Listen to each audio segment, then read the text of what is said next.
The advice and opinions expressed by Dr. Grant-Pichet and her guests are meant solely as suggestion and should not be in any way construed as child-specific advice. Dr. Doreen Grant-Pichet is the... Dr. Doreen is an expert in autism. Doreen Grant-Pichet. Dr. Grant-Pichet. Dr. Doreen Grant-Pichet. Dr. Doreen Grant-Pichet is a visionary in the field of autism. Now you can ask her questions on Ask Dr. Doreen. Good morning and welcome to Ask Dr. Doreen. Good morning. We're here with Dr. Doreen Grant-Pichet and she's going to be answering your questions live for the next hour, which is kind of amazing. It's so much fun for us. Well, and do you know that we've started now into the 14th year of doing this? Yeah, like it's pretty amazing. The show is more than a teenager now. And still, I'm always a little bit gobsmacked on Tuesday mornings. That we it's keep like, doing it. It's amazing. well, no, that I get to spend this hour with you, and that I get to sit here while you're of service to the whole community is a very huge honor. Thank for you. me. It's so nice. It's the longest relationship I've had. No. That's hilarious. Anyway, good to start the show off with a laugh. We're welcoming all of you. If you don't know Dr. Grant-Pichet, I'm so glad that you're here so that you get to know her and love her like the rest of us do. She's a true expert in the field of autism and working in this field for more than 45 years. I don't even mumble it anymore. I used to be like, 40 years. Yeah, we're proud of it. It's kind of cool. It's, yes, there is a painting aging under a bed somewhere for her. And her skincare regimen, we all want to know what it is written to the nth degree, but part of it is genes. Your mom looks amazing too. Oh, thank you. So there we go. But she has been working in this field for a really long time, and there is no one who has worked as hard as her to make sure that people remember that individuals on the spectrum are whole entire beings and individuals at that they have medical needs, that they have wants and needs and requests that are important to listen to them. And Of course. I got to get T-shirts made because your catchphrase that I always glom onto. It's got to be fair. It's got to be fair. Yeah. And I love that because yeah. that is a watchword for everyone, that if anything that you're doing with somebody on the autism spectrum, it's got to be fair. Right. And if we all adhered to just that principle, the world would be a better place. I hope so. So there we go. But she donates this hour every week. We were just saying that, entering the 14th year of this, to answer your questions wherever you are in the world. We hope that you will write in. We're live right now on Facebook, YouTube, Twitter, a bunch of other sites, and I'm going to tell a little Facebook story in a minute. But many of you have seen that we've had a little bit of a kerfuffle with Facebook over the last month. It's been hard. Right. But I feel like there's a reason for everything. And there was a very big reason for us last week that maybe I'll share later if we have time. But anyway, right now we're live, and if you're live, you can be interacting with us. We're already saying hello to Autism Journey with Elijah. We're saying hello to Where's Waldo. We're waving back at you. Thrilled that you guys are here. You guys can be writing in too so that we can talk, both of us can talk with you, and you can ask your questions in real time. We love that. I do like to give the disclaimer that there is no expert, including Dr. Grant-Pichet, who can give individually specific advice in this format because you don't have eyes on the situation. Right. So that would be a disservice to assume otherwise. But we all know, if you've been watching the show, that she can give amazing insight into where you should go next, what questions you might want to ask. Really, really helpful. I do want to say, if you're not watching us live, and most of our audience does not watch us live, if you're watching us recorded when we have our videos on YouTube, everything that we do, we upload to YouTube so that you can watch audio and listen to audio and watch with video as well. Mm-hmm. But if you want to download the podcast and do just the audio only, which is what a lot of you do, you take it with you. We love that. You can certainly do that. We're a free download wherever you get your podcasts. But do make sure that you have subscribed specifically now two separate entities, Autism-Live and Ask Dr. Doreen, that they're two separate subscriptions now. Make sure that you do that. If you're somebody who's listening in podcast and you love the show, You know that we don't charge you guys to watch the show, but we have wonderful sponsors. So when you're listening, you will hear some advertising. Some of you have reached out and said, but I don't want to do that. I'd rather pay. We have made that possible for you. You can go to glow.fm/autism-live. Now, if you're going to pay for that, you will get both the Autism Live and the Ask Dr. Doreen right now. So that's $5 a month if you want to get it with no ads. And it's even cheaper if you pay for it for the year, because there's a savings for us that they don't run your card, and we pass that savings on to you. Because what I love is that we're here. The mission always here at Autism Network is to provide information and inspiration. This is not a way to charge you money. And I love that. Right. Yeah, absolutely. I love that. But we have to keep the lights on. It has to pay for itself. And so please support us in making that happen as well. So anyway, our topic today, we always have a topic that we start out, is early intervention. We're going to start out with a question about that, but I see some questions that are already coming in that we're going to get to in just a second. So if you're like, oh no, well, we're not early intervention people, don't go to another channel, because we will answer whatever questions that you have, which we just start off with a topic. So our starter question today is, what is EIBI? Is it still a thing? Someone used that phrase, and when I asked the person from my son's school team about it, they said it was something old that doesn't get used anymore. Oh, I'm laughing out of sheer nervousness for the way we're careening into the ocean here. It's not a good thing. It's not a funny thing. No, it's just tragic. There's just so much misinformation. Yeah. And what's annoying is the confidence with which people actually make these statements. EIBI stands for Early Intensive Behavioral Intervention, EIBI. So it's early and it's intensive. So it's it's ABA that's provided to very young children. So children generally below the age of 4 or 4.5 even. And the idea with it is that it needs to be more intensive than an older child, only because that is the population with which, if you do a lot of intensive work, their possibility of coming out of the diagnosis and learning everything they need to in order to lose their diagnostic symptoms is higher. It's a higher probability because they're younger. So, and the programs are similar. They're to just general ABA. They're different in, I guess, 2 ways. One is you're looking at a comprehensive program, so you're very focused on all different areas of functioning. So, generally if I'm doing an early intensive program, I would be focused on language, because now you're looking at working with like a child who's 3 or 2, 3. And so I would be doing a lot of language work, some play, some early executive functioning skills.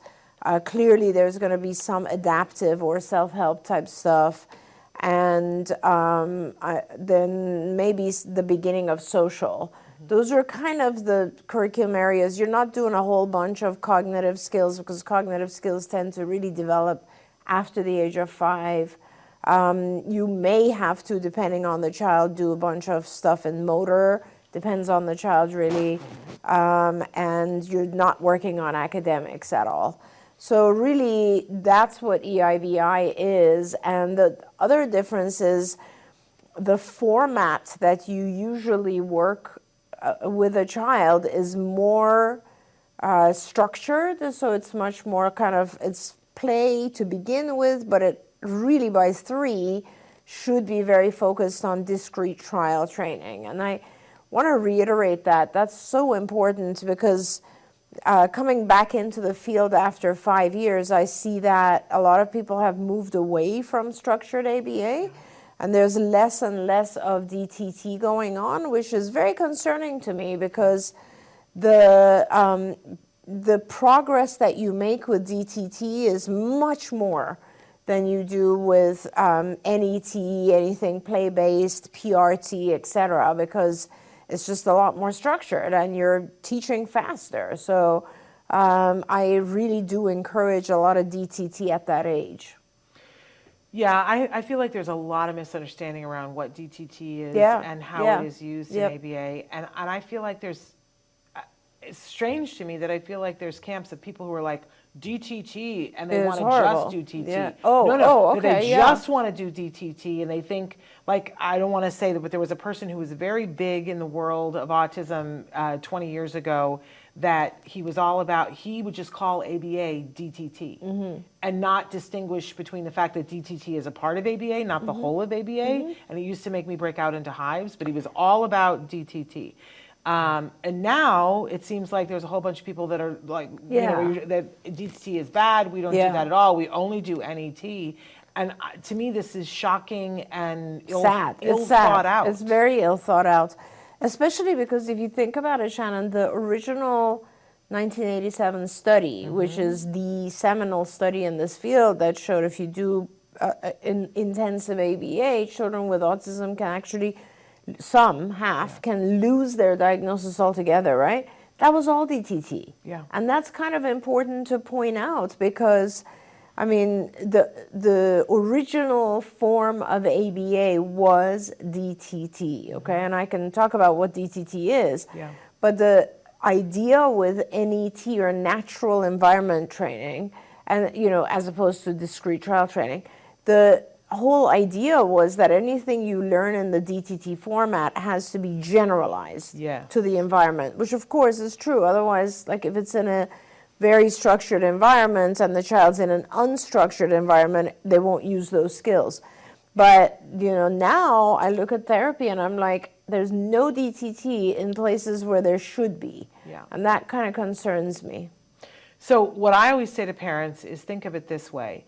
That ABA is a car, and it can be a fast car, and you have a destination that you want to go. Right. DTT is the steering wheel. Yeah. If I'm going to Las Vegas, I don't want to take my car without a steering wheel. Right. But I would never just take the steering wheel to Las Vegas. Right. I would want both. Okay, how about if you look at it this way? Just look at it in terms of normal, just what our kids learn in school, right? The very first year, they're memorizing a ton of stuff. They're memorizing the alphabet, numbers.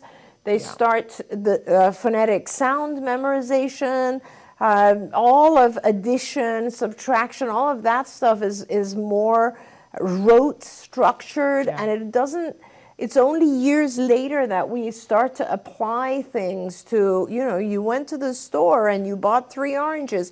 That doesn't come until the formulas are memorized. Yeah. So it's the same thing when you're looking at like teaching a child how to say sentences. You have to start with them memorizing a bunch of labels. It's really that important. Yeah. And the other thing that I have said before, but tell me if this is apt, that if I'm going to go to a dance school and I say to them I want to learn how to samba. Yeah. They're not just going to throw on a record and start moving me around the room sambaing because I won't get it. There are some people who could, but I won't. Right. They're going to have to break it down for me, and they're going to put the little shoe outlines on the floor, and they're going to go, we're going to count 1, 2, hip, right? And they're going to do that for quite a while. Then they'll put on some music. There you go. I'll do it rudimentary then they're going to go back to the basics. That's a perfect example. And that really is DTT. And so let's talk for a moment about what DTT actually is. Yeah. So the discrete trial is a sequence of things that go together to teach. So and it starts with an instruction, which is the beginning of a discrete trial is an instruction which is very clear, concise, and short, and it is called the discriminative stimulus, or SD. That's the first part of a discrete trial. So, and that means that the teacher, the instructor, therapist, gives an instruction, right? Says an SD. It'll be something like touch nose, or clap hands, or do this, or whatever it is.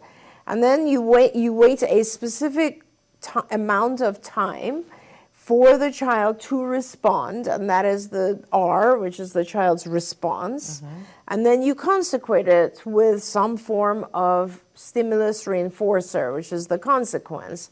So I give an instruction, I wait for the child to respond, and I give a consequence. The other portion of a discrete trial is just the prompt. And the prompt means if I give an instruction and the child doesn't quite know how to answer, I help the child with some form of aid, whether it's modeling or it's moving the object closer to the child. I prompt, I help the child. And that has to occur together with the SD or instruction.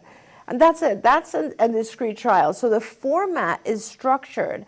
And I, as a therapist, will give an instruction. I might prompt along with it. The child responds, and I reward. That's it.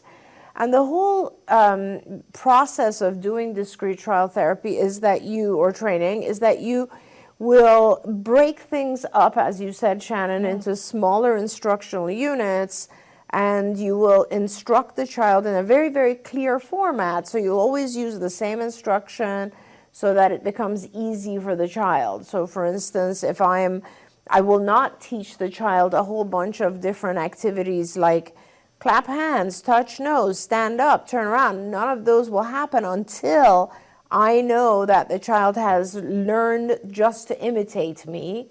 And my instruction will always be do this, do whatever it is. So it just makes things easier for the child. Then I start to add on to it and make it more and more complex. But it is the whole core of ABA because it has to do with simplifying the instruction and giving a very clear consequence for the response. And when you get into natural environment stuff, the reason it's slower and not as easy to teach using just NET or even PRT is that it gets a little confusing. Like I might tell the child something like, look at me, as an example. In DTT, I would be prompting it every single time and very clearly saying, yes, you got it right, or no, you didn't get it right. Let's do it again. Whereas in the natural environment, I might say, hey, take a look at me. And the child might do 5 other things and then look at me. Right. And I reward it. And what I'm actually rewarding is those 5 other things and the looking. Yeah. And so that's kind of why it's really important to start with a clean, structured method, which is DTT. And I'll never move away from that. In fact, I just talked to someone at CARD, and I was like, we need to do a study where we contrast the rate of acquisition when you do DTT versus something else. But I think some of it is that parents need to understand, too, because I know there weren't a lot of videos about ABA when we were starting, and there are tons of videos now, but they all look weird, right? We don't understand what it is because we haven't seen it before. And when you said touch, whatever, the one for me was touch car, that they started saying touch car, and I was like, oh no, what have we gotten ourselves into? Because they go touch car, and I went, how are we going to get to college with touch car? I know. It looks bizarre, you guys, but let me assure you, we did. We got to college from touch car. It all together, yeah. So kind of amazing. Right. I want to get to some questions that people are writing in. Andrea, by the way, says, I love DTT. It took me going through 3 centers before I was able to find people using it. Even the developmental pediatrician had told me not to use DTT and only go to places using NET. There's bad information out there. Yeah, I mean, I guess if you just want it to take longer, but why would we want it to take longer? But exactly. And the other thing is it depends on also the child a little bit. So it's kind of like if we're talking about it like a 5-year-old, very, very high functioning, very minimal effect of autism symptoms, and really all you need, they're able to pay attention, all that sort of stuff, and they're able to learn from their environment. If all those skills exist, certainly you can use NET and you'll catch up. But if those skills don't exist, you do need to start more structured, just be able to catch up. There we go. But her original question was, my 4.1-year-old son is in full-time ABA and has a good amount of language, no conversation yet though. At church on Sunday, I was told that he is mimicking and following along with the other kids. I asked if he interacted with the kids and was told no. How, when do I need to work on with him playing with kids his age? Yeah. So that's a great question, Andrea, and you should have your full-time ABA team working on this. All you have to do is invite a play date.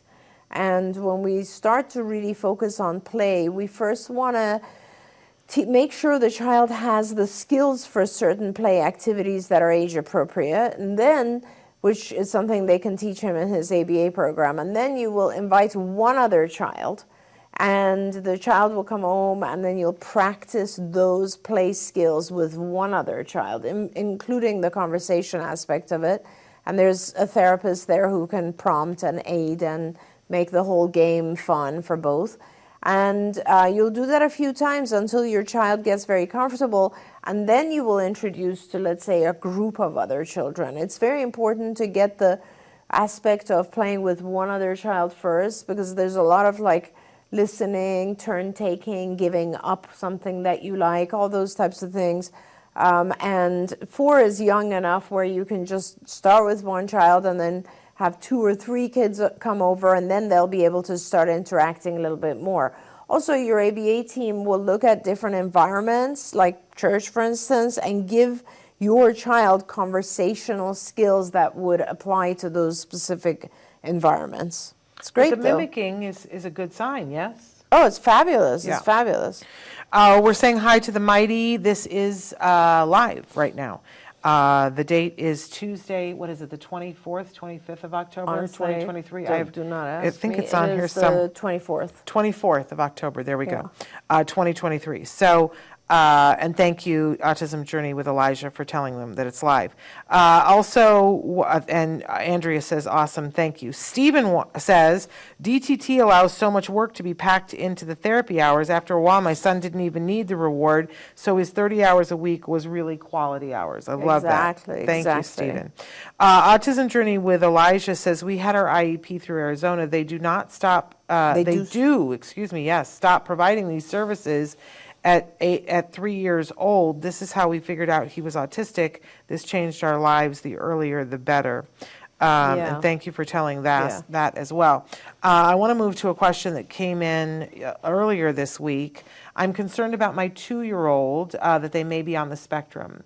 He speaks, but in one-word phrases and only for things he wants most. There are a lot of tantrums. He does make eye contact, but he seems unhappy a lot of the time.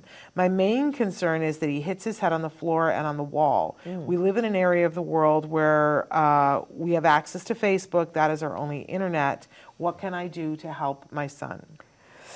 Oh, so difficult. Right? My gosh. Yeah. So at that age, this is very, very young age, and that's great, right? I think you said 2, correct? 2. Yeah, so that's terrific because you have some time to really have a positive impact. I think at that age, you're trying to figure out what the child is trying to communicate when they are doing these types of behaviors. That would probably be my first goal, is to figure out what language, if the child had language, what would they be saying instead of banging their head? And it's not always, sometimes it could be a variety of things. Like parents will think, oh my gosh, it's this or the other thing. It could be lots of different things. It could be that, he has a headache, in which case we have to figure out what's causing the headache. It could be that he's just frustrated, doesn't want to do what was just asked of him, or doesn't want to give up something that he has, or wants access to something that he doesn't have, right? It's just communication. And usually our kids at that age get frustrated, and they'll communicate by doing something like that, because when they do that, we as parents try to give them everything, right? Is it this? Is it that? Do you want this? And a lot of the time we finally figure out what they were trying to communicate. Yeah. So I think the most important thing for you as a parent right now is to do 2 things. One is, well, first of all, you as a parent need to learn the techniques involved in ABA. And that means that you'd have to go online. I'm not sure if you can do this through Facebook. Maybe you can, but there are lots and lots of resources where you can learn the protocols used in ABA. So, for example, using DTT to teach MANs, which is requests. It would be very important for your child to learn how to request things. You'll find out relatively quickly if your child is able to vocalize their requests, or if you need to set up a picture exchange system where your child can use icons to communicate. But the sooner that you teach your child to ask for things, which is pretty much the only form of communication around 2, it's manding and tacting. So it's requesting things and labeling things. The sooner you get there, the less these other behaviors will occur, because your child will be able to communicate actually what they want instead of doing a challenging behavior. So it's really important for you, and the only way that you can get there is for you as a parent to learn the protocols and techniques in ABA. For example, the first thing we do in ABA is a functional behavior assessment, which goes through and observes all the things that are happening before a behavior and all the things that are happening after a behavior, and they help us make assumptions about why the behavior is happening. So, like I just said, there could be lots of reasons that your child is hitting his head down, and there are techniques in ABA that help us. Oh, sure. I'm playing you at the same time. Sorry no about problem. There's ways that we can figure out why he's doing those types of behaviors, and that's super important, because unless you know the reason, you're not going to be able to deal with it the right way. Like if a child, for instance, is hitting his head because he has a headache, that's a whole different thing than, you'd want him to learn how to say headache or like pain or owie or whatever it is at 2, so that you can treat it, as opposed to, let's say, if he's hungry or if he wants a toy or if he's mad at you because he doesn't want to give up something. All of those have different communications that would be able to happen and would let us know what's going on. In ABA, we generally would start with an FBA, functional behavior assessment, to determine why challenging behaviors are happening. Then we would replace those challenging behaviors with communication. And then we would just build on the communication, because the more communication the child has, the more they're able to express themselves and the more they're able to interact with others, socialize, etc. Now, how you can get all that knowledge through Facebook only, I don't know, but perhaps the answer is for you to write into us and we can at least send you some books. Because I think that's maybe the way to go, is if we can just send you our books, a bunch of books. Shannon's book is very, very helpful for parents. It'll guide you through those early years and the difficult phases of deciding what to do. And we can also send you additional books, that our book, which talks about ABA more, and other ABA books that are maybe very simple and can help you through the procedures. Wonderful. Well, I will say your book is a wealth of knowledge. Yeah, it's a little technical, the book that we wrote. It's a little hard for parents, and like I really would love to send this parent something that's very basic. Yeah. Because it's so important, and I just feel horrible that they're in a place where they don't have access to anything. Yeah.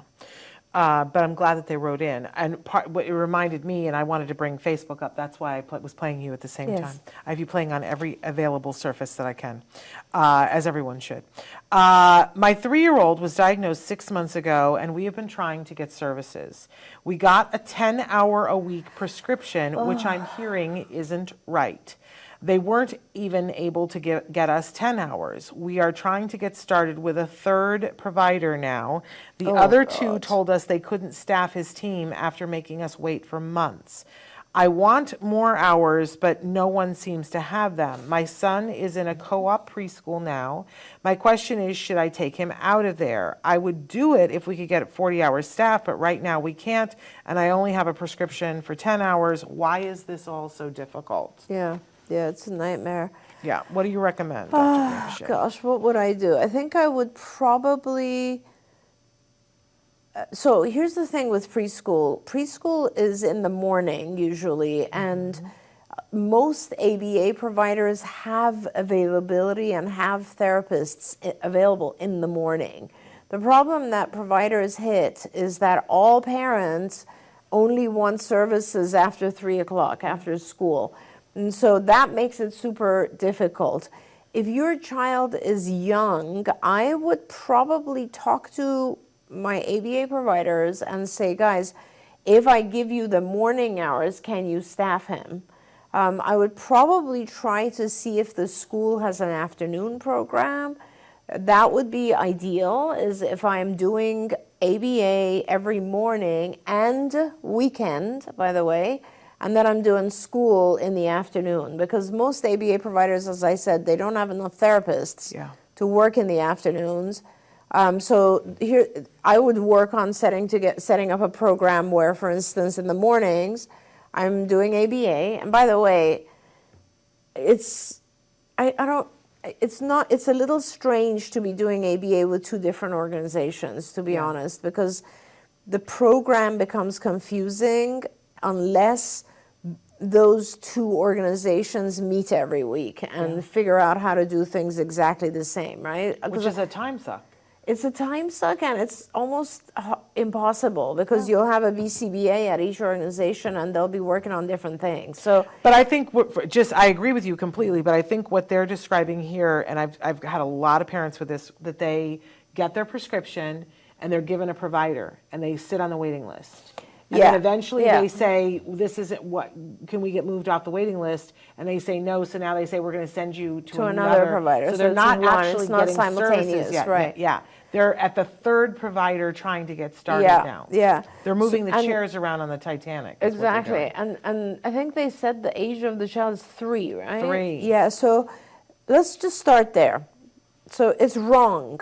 Unless your child is extremely high functioning and really doesn't need a lot of support, that means when they were diagnosed, they were given a 1-1 designation. That means they need very little support, which means they should have language, they just don't have a lot of social communication behavior, okay?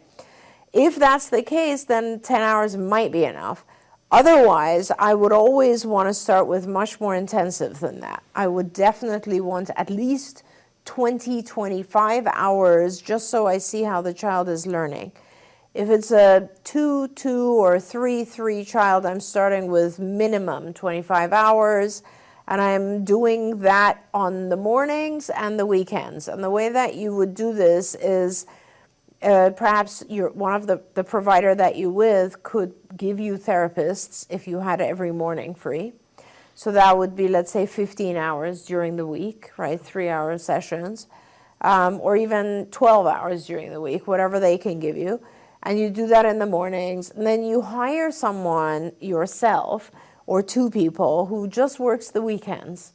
And they can do another 10 hours on the weekends.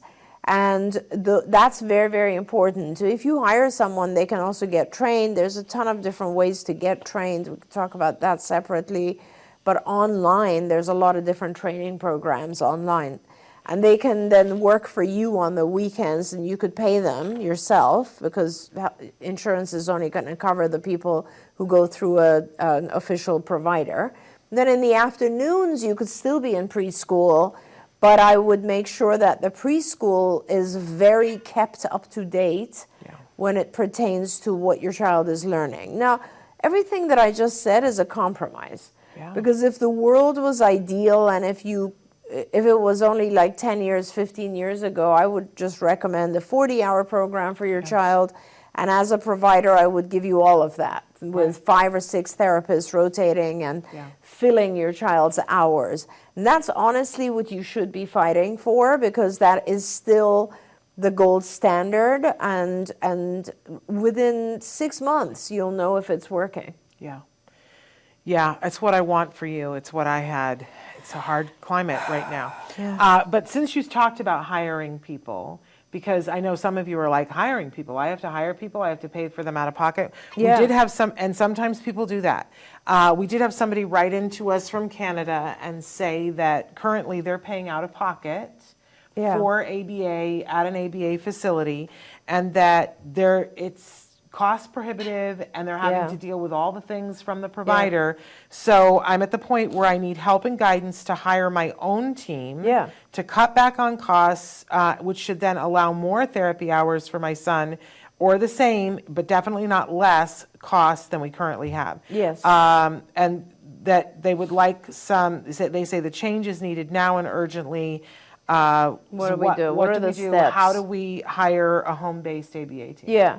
So, I mean, it's pretty basic, right? So you start by just putting out an ad. And you know better than I do where you'd place an ad. Like, depending on where you are in Canada or in the US, you can place ads at universities. I would probably start with colleges, universities, and I'd place an ad for students who are interested in working 6 to 10 hours a week.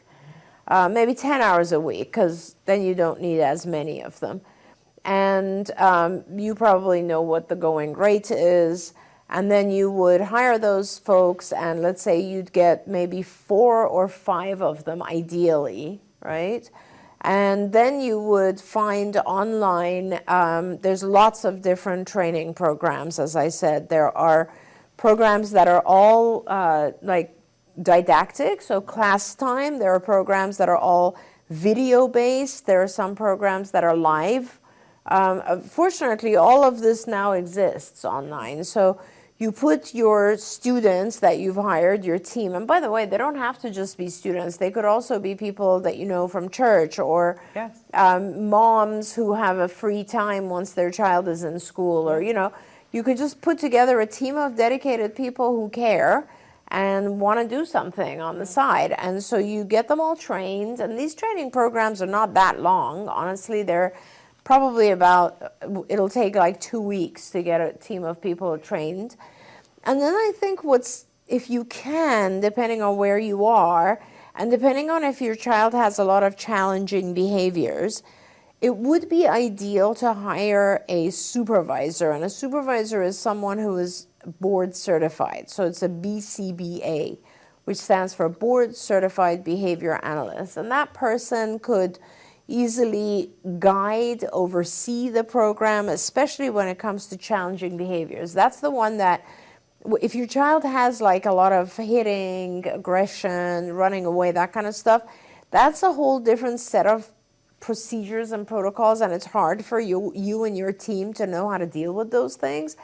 It's a lot easier when you have a BCBA, because BCBAs are experts in how to deal with challenging behavior.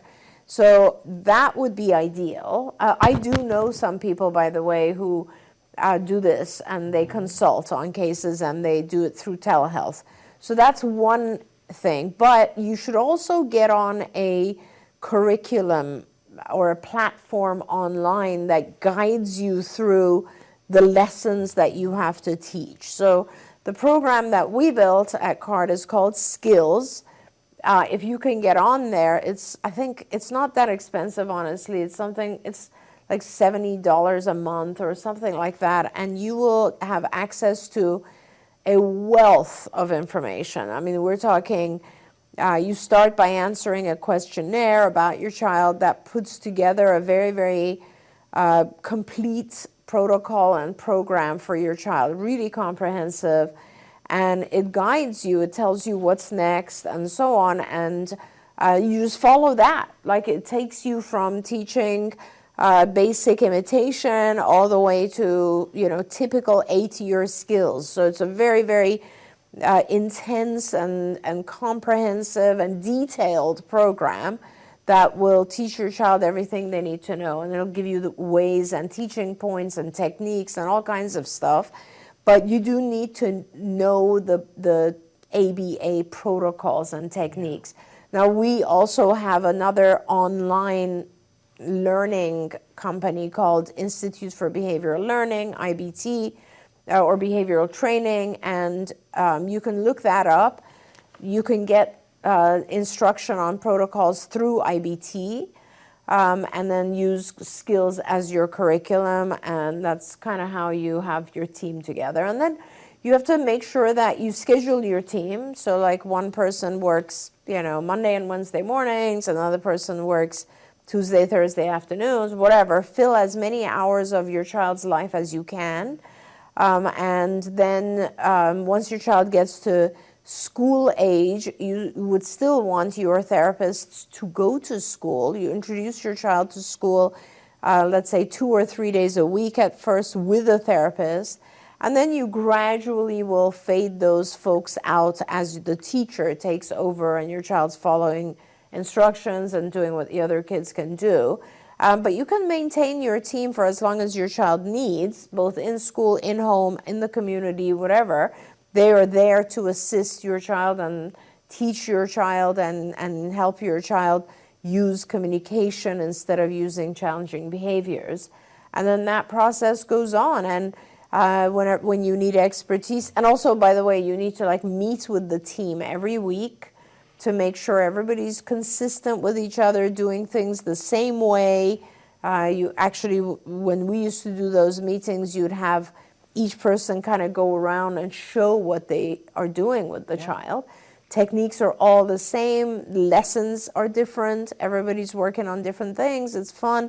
The child should be enjoying it. I know I made it sound a lot easier than it is. Yeah. It's not easy when you're a parent and this is not your field. Yeah. But there are fortunately a lot more resources out there now than there were 20 years ago. And I have to say, across the years, we've seen families do this and be very successful. That Absolutely. I remember early on when Skills first came out, you took the whole first year and gave it to the world for free for a year. And there was a family, I want to say in Minnesota, we used to show the video of Maddie that they had Skills, they had it for free for a year, and they went to their church and they asked for volunteers. They got everybody trained. Right. And Maddie, doesn't have a diagnosis anymore. Right. And actually, one of the parents of one of our fully recovered adults recently wrote to me, Mary Jane, and said, I would be happy to consult with other parents. I would be happy to guide them. Yeah. And let me tell you, that's a gem. So if you want to talk to another parent who is willing to help you through the journey, this is a mom who did everything on her own. Yeah. She hired people from her town, neighbors, people at church. I mean, she did it all. Yeah. And in those days, there wasn't even internet. So we had one of our employees, Evelyn Kung, amazing clinician, fly out to see this family like once every couple of months. It and would give almost them always guidance. be in the middle of a blizzard. If Yeah, you talk in the to middle both of a them about blizzard. it, And she would otherwise just give them feedback on the phone. I mean, if that's possible with the technology that's available nowadays, a lot is possible. Yeah, absolutely. We know other people who have been able to hire college students. We know at least one sorority that adopted a child and said, because sororities and fraternities have to have a cause in order to be registered. Honestly, what a fun, amazing thing for a sorority to do. Absolutely. We know somebody that I don't know whether it was their Kiwanis Club or their Elks Club in the town, adopted a child and said, we're all going to get trained and we'll be part of the team. Like, there are ways to do it, and it isn't always as expensive as we all think when we think about it. Right. In a lot of these cases, people were volunteering their time. It's easier if you can afford to pay people. Let's be honest about that. Well, I mean, without that, it's very hard, right? Yeah. But I mean, I know that, like some parents, as you said, they had a lot of volunteers, and those volunteers were around for years, which was amazing. And Andrea, I'm not sure whether that's a question. We've had this question many times before about, can parents do this training? And of course they can. Yes. But the question always is, if a parent becomes a registered behavior technician, an RBT, can they get paid to be on their own child's case? The answer I've always heard is no. Yeah, I mean, I don't know that there's any kind of law written about that, but I just wouldn't do that because there's a little bit of a conflict of interest there. Yeah. So I don't know that it's appropriate. Like, it's like as a psychologist, I'm not really allowed to provide treatment to my own family. Right. And it's the same concept here. Yeah. So that is not the right thing to do. But there are a lot of places where parents have set up like groups and they will help each other's kids. Exactly. And that's something you certainly can do.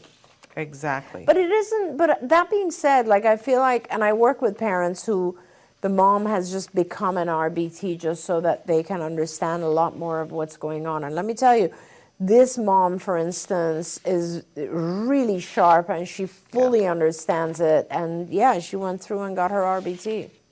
Amazing. I lost a paper somewhere. Oh, Yes, it's on you the did. floor. Okay. I'm like, why can I not find it? I'm a little discombobulated today. I wanted to get to this other question. Please help us.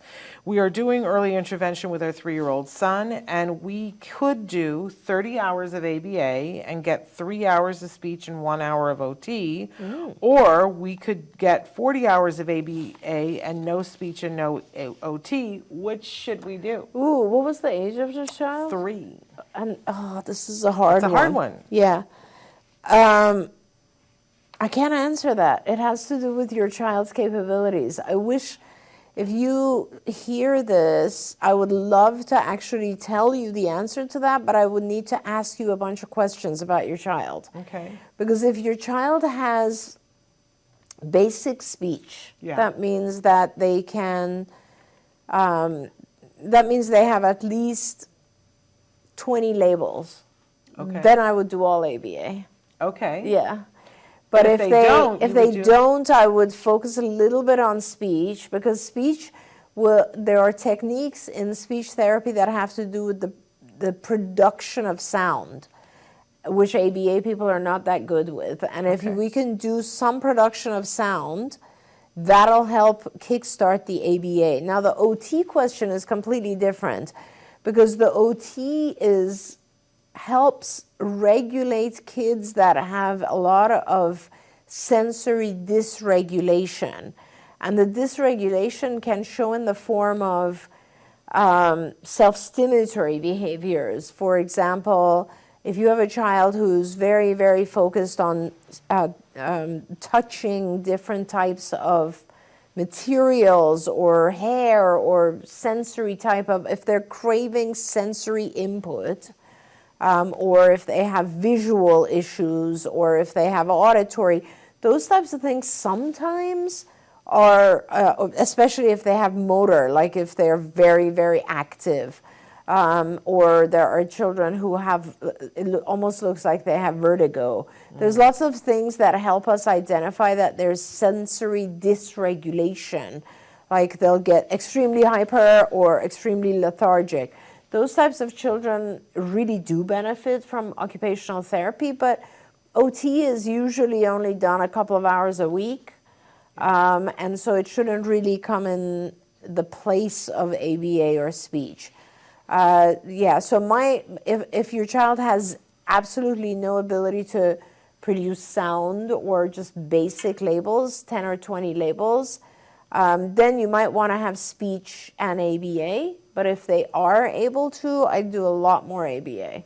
Okay. I find it fascinating because a lot of people will come to this with this equation, but the hours of ABA are significantly less. That they'll say, I can do 10 hours of ABA. Right. Or, 10 hours of ABA. And I can do speech and OT, Yeah. or I can do 30 hours of ABA. Then I would don't always get to the- say, in that case, I would always say do the 30 hours of ABA, because you're just not going to get the results that you want from 10 hours of ABA. It's just that simple. The child, it takes a lot more for the child to figure things out than we think. And providing the child the 30 hours or 40 hours allows the child to figure out kind of, oh, this is the pattern of when they say this, I have to imitate. When they say that, I have to imitate sound. When they show me an object, I have to label it. When I want something, I have to ask for it. All that stuff they have to figure out. Yeah. Well, language, I don't think we Language is not realize easy. how immersive language has to be able to pick it up quickly. Right. Exactly. You could study Spanish for the next 12 years and only just be slightly fluent if you're doing it for an hour a week, right? Yes. But if you went and moved to Spain and were forced to be immersed in it every hour of the day, you'd pick it up in a you would start month. to pick it up. Yeah. So, and that's really what you're trying to create, That's is exactly this immersive right. environment in which they're going to learn language. And That's so many of exactly you, right. So many of you say, well, I want them to be able to talk, but then you balk, and I understand it because I did too, when somebody talks about 30, 40 hours, but we need to not.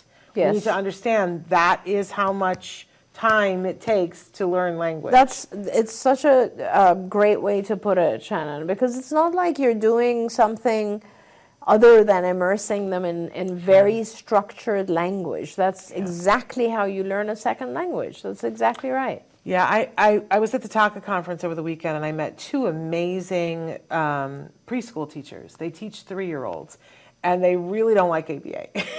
and it wasn't my first time meeting them, and they know that I'm very pro-ABA and why I'm pro-ABA, and they wanted to talk to me about it again. And about why I'm so defensive about those 3-year-olds that they're teaching should be having time to have ABA. And they said, well, we just, we've seen it, we just don't think it's worthwhile for that many hours, and they have to be kids and they have to play and whatever. And of course, now I'm learning all these years later that everybody's ABA is not your ABA. Right, and also that ABA has changed. Yes, Yeah. but not necessarily for the better. No, not for the better. But I was explaining to them that a typical day for my son is that he would maybe sit, not even at a table, but someplace, and that they would, say, okay, can you touch the green one? Yeah. Right? And so he would touch the green one. They'd go, good job, man, good job. And then they would move them around and go, okay, touch the red one. And if we were already learning red and green, right? But they did that, 10 trials, and they go, good job. You earned the thing that we asked you beforehand that you want to go play. Let's go race the cars. Yeah, let's go play. So then they would go to race the cars, but the brilliance of the people that you trained is that while they're racing the cars and having fun, they would go, do you want the red one or the green one? Exactly. So that they were taking, Exactly. and in that moment they were doing DTT, rewarded him for it, then took him over and embedded it in the thing that they were doing because they Right. were that level of sharp. Right. I don't think Well, that, that's- and they said, that- oh, we haven't seen that. Right, And I right. went, that's what I'm talking about. Yeah, that's Yeah, just sad but we and just need more of disappointing. you. We Well, need no, more but of I you. mean, that's just, Shannon, honestly, that's kind of what we were talking about at the beginning of the show, which Yes. is the pure, really good ABA had to do with teaching a structured lesson, like something in discrete trial, and then generalizing Yes. it, right? And if you don't do the touch green and the touch Yes. red, then going to which one do you want without that earlier practice, the child's like, what are you even saying to me? Yeah. And it's kind of like, so it has to have a component of each one. And it's important because, when teachers and sometimes parents will say, but shouldn't he have time to just be a child? Yeah. He should, but you don't have that time. You just don't have that time. So if I was to ask any parent, would you like your child to know how to play or how to talk? Yeah. Choose one. Yeah. And then we'll work on that. And that's the reality of it, and it just is. But your children can have a really good time if they're with somebody who knows what they're doing. ABA becomes... It has to be fair. It becomes so much fun. It becomes the only mode of communication that the child understands and it makes sense to them. Yeah. So yeah, it becomes fun. Absolutely. Yeah. I want to acknowledge that Andrea said that it wasn't a question about the RBT. She says Florida Health does it, that she's agreed to become an RBT through them. Great. But she says, I don't want to do my son's therapy. Yeah. I want to be mom to him, LOL. And I Yeah. think that's a good plan. Absolutely. You can't. It's very, very hard. I mean, I even tried using ABA techniques with my kids when they were young, and there's too much emotion involved with your own kids, you can't do it. It's hard. Well, we bring a lot of baggage to the table. We do. Let's face do. it. Okay. We've got a couple of minutes if anybody wants to write in the last question, but I also wanted to take a couple of minutes to talk about this event that we're having That's this right. weekend. That's right. Yeah. Yeah, thank you. So, on Saturday the 28th, we have our annual fundraiser, which is All Ghouls Gala, and it is a adults Halloween party. Yes. At the Woodland Hills Country Club in Woodland Hills, California. This is the northern section of Los Angeles. Mm-hmm. If you are in the area, if you can make it, the event starts at 7:30, and we would love to have you join us. Thank you, Chris, who's put the information up for you. You can purchase a ticket there. And this is a fundraiser. So Yes. all of the money that we raise, and let me tell you, first of all, it's going to be an amazing event. Yeah. And all the money that we raise here goes directly to families who have children on the spectrum. We don't fund things like research, etc. We fund families. for whatever they need, for services, for treatments, for medical, labs, iPads for communication, safety equipment, helmets, fences around their house, whatever they need, right, to help their child. Stimulus materials now, all kinds of stuff. And the event is amazing. We have 3 incredible people that we are honoring, and it's called, what is it called? The Lending Your Voice Award. I love that. An old friend of mine said that to me a long time ago, and he also was very involved in lending his voice to us, Lou Diamond Phillips. And he said, it's a privilege for me to share the spotlight that I have with Act Today. And so our organization, Autism Care Today, is honoring Dr. Temple Grandin, of course, first, most incredible human being, so much to learn from her. Ariva Martin, who is an amazing attorney and advocate in this field. And of course, Joe Mantegna, who is a fantastic actor, who has lent his voice to this cause in many, many different ways over the years. And we're very thrilled to honor all 3 of them. There's a lot of fun activities. There's a casino at the event, which is going to be fun. There's incredible prizes that we are that people will put in a raffle. So it's going to be a lot of fun, and I hope that you will join us. We look forward to it. Yeah, and if you can't join because you can't get to Los Angeles, I want to put it out there that the ticket price is so reasonable. Yeah. It's $125, and it's food and alcohol included in that. It's everything, like, you just can't. There are some things that you can purchase and participate in that are more money at the like event. The Want to say casino. that, like the casino and the raffle tickets and things like that. Dr. Grandin will be there, and you'll have the opportunity to have a book signed by her if you want to purchase the book. So that's an amazing thing.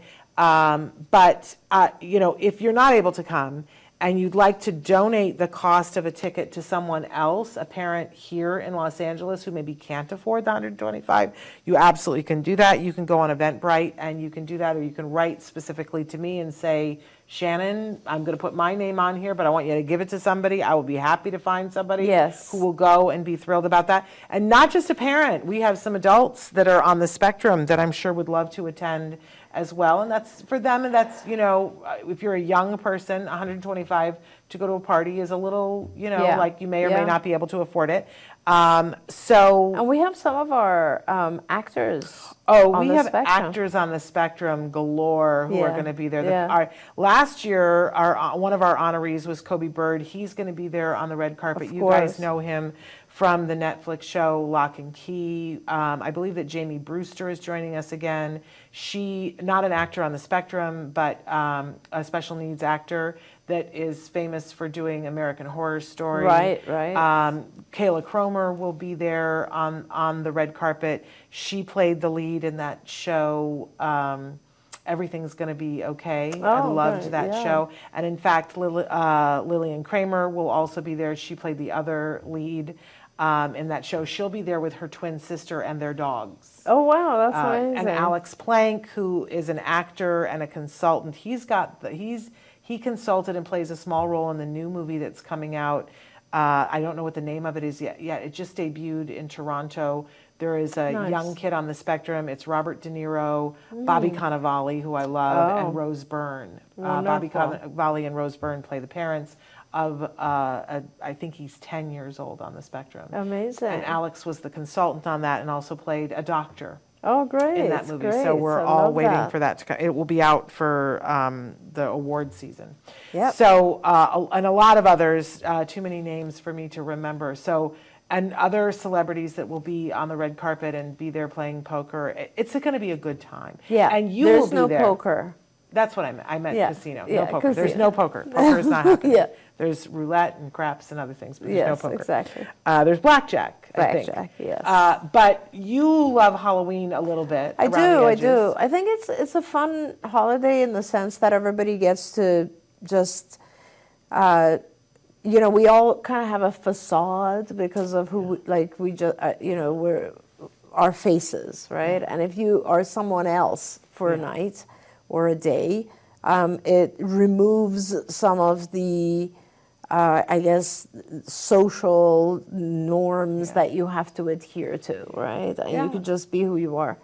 So it's kind of fun. It's fun to play. Yeah, it's and play. To It's play. pretend That's and right. Be, That's all exactly my what it theater is. teachers used to say, it's called a play for a reason. That's You're in a right. play, you should be playing. It's so true. And I do think it's fun for us It's all so to true. like wear something else and be a little different. And this is a Absolutely. costume party. There are costume Oh yeah, it's a awards. costume contest with monetary awards. Yes, yes. It'll be So, fun. and we won't reveal right now, but on next Tuesday, we will show you a little bit of video and some pictures so that you'll get to see who we dress up as. I'm normally Autism Live is on the red carpet covering it. I'm not doing that this year. Okay, I good. may. I'm going to be running the red carpet. I may catch a couple of short interviews with people on my phone, but I may not too. It's Yeah, going to be yeah. busy. So we'll see. Yeah. But we'll give you all the dish. Should be We'll fun. spill the tea a week from today and let you know how it went. So anyway, we're out of time. Thank you. But thank you for everything that you do. Oh, my always. pleasure, and thank you, Amazing. Shannon. And we will be back next Tuesday to tell you everything about that. You'll want to tune in then. Until then, give your kiddos a hug from me and one for you too. Bye-bye for now. Don't forget, you can watch Ask Dr. Doreen live every Tuesday morning at 10 a.m. Pacific time. We hope to see you there.